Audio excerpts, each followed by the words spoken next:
Well, Adrian, that was a deep dive into being human and being conscious and vulnerable. Jerry really brought up some really interesting ideas in probing ourselves and understanding our ancestry. What jumped out to you? Well, first off, we all want to belong, and Yeah. and what community do we spend more time with than our work communities? And let's just be honest that sometimes we don't help people belong. And he says, look, one of the things that I've got to do, he said, as a white guy, is extend safety and love to those who identify maybe a little differently than me. And that was pretty powerful. I like that better humans make better leaders. You know, in our coaching, we always say, I don't want to make you just a better leader. I want you to help you to be the person you want to be. You know, whether that's a better spouse, father, wife, husband, brother, neighbor. I think that was really important. The one thing that he said that kind of made me laugh is becoming a better human means we have to grow up. Yeah, I saw that. I'm in a generation where we never want to grow up. You know, it's I'm a Toys R Us kid, right? I don't ever want to grow up. And that was a call to action. Yeah. You know, grow up. And well, and what is it? And part of that is self-identification, right? Right. Or self-inquiry. Sorry, as he talked about, is digging a little deeper to see why we're not maybe changing some of the things that were part of our ancestry. You talked about it with we get a lot from our parents, from our first bosses, etc. Maybe like, hey, I'm English too. We don't like conflict. So we push that down. Right? Interesting you'd say that. The sun never set on the British Empire, Adrian. I think the English were a great... they did like conflict for a long time.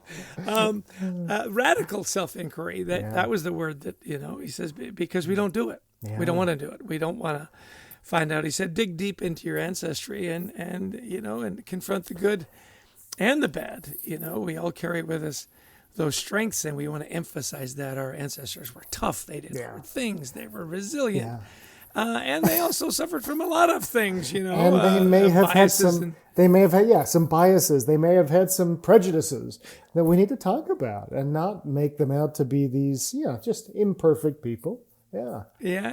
What did you think about the honesty kind of thought from Jerry, that look, we need to be more honest, clear, take responsibility.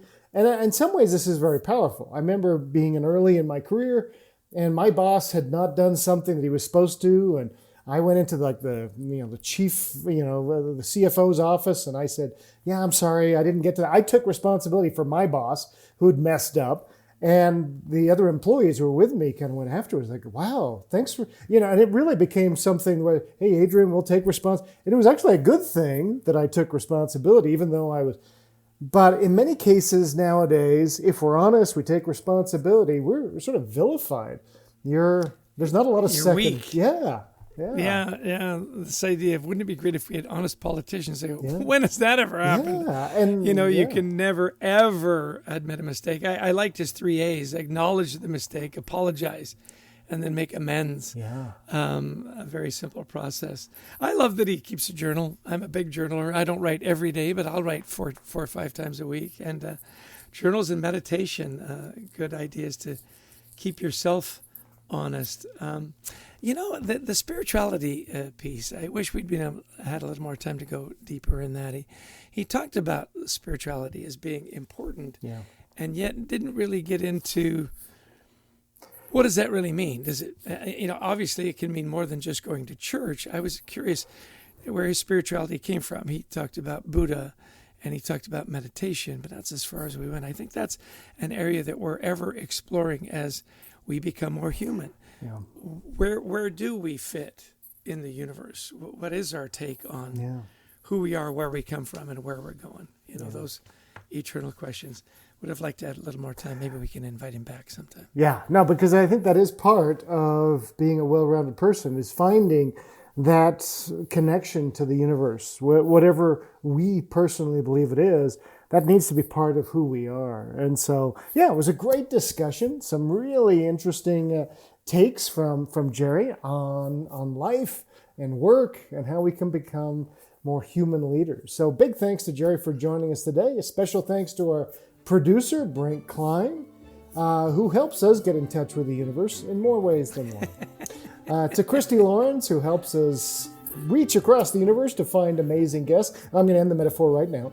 And to all of you who listened in. If you like the podcast, please share it, download it. We'd love you also to visit thecultureworks.com for some free resources to help you and your team thrive. Yeah, and I'm going to be brutally honest. I think Brent and Christy are the best in as you would say, the universe. Yeah. And we also love to speak to audiences around the world, virtually or in person, on the topics of culture, teamwork, resilience, mental health. Give us a call. We'd love to speak to you and your team at your next event. Well, Adrian, it wraps up another really interesting conversation. Really appreciate Jerry Colonna and his work in Reboot and now his new book, Reunion, Leadership and the Longing to Belong. I always give you the last word, Adrian, so take us home. Well, thanks, everybody. Whose am I, says Jerry. Well, we are yours. We this is a labor of love for us, and we hope that you appreciate some of these thoughts that we bring you and these guests. And so until next time, we wish you the best of mental health.